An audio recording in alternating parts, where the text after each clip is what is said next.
వాళ్ళు చేసిన slow poison వీళ్ళు స్టార్ట్ చేశారనిపించింది. అవునా? ఎందుకంటే యాక్చువల్గా జగన్ మద్య నియంత్రణ విధానంలో వెళ్ళాడు.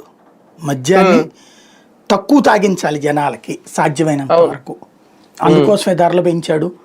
బ్రాండెడ్ మద్యం గనక అందుబాటులో ఉంటే, అంటే ప్రపంచ ఆరోగ్య సంస్థ నిబంధనల ప్రకారం, అంటే వాళ్ళు ఇచ్చిన గైడ్ లైన్స్, లిక్కర్ నుంచి పబ్లిక్ బయటపడాలంటే బ్రాండెడ్ మందు అందుబాటులో, అంటే ఒకటి అలవాటైన మందు అందుబాటులో ఉండకూడదు, మారిపోతూ ఉండాలి.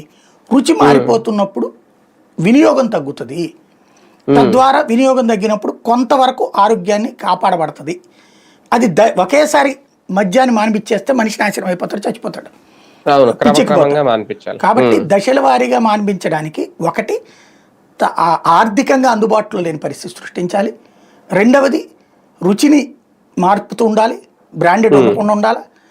మూడవది మద్యాన్ని సాధ్యమైనంత అందుబాటు తక్కువలో ఉండాలి, అంటే షాపులు తగ్గించుకోవాలి.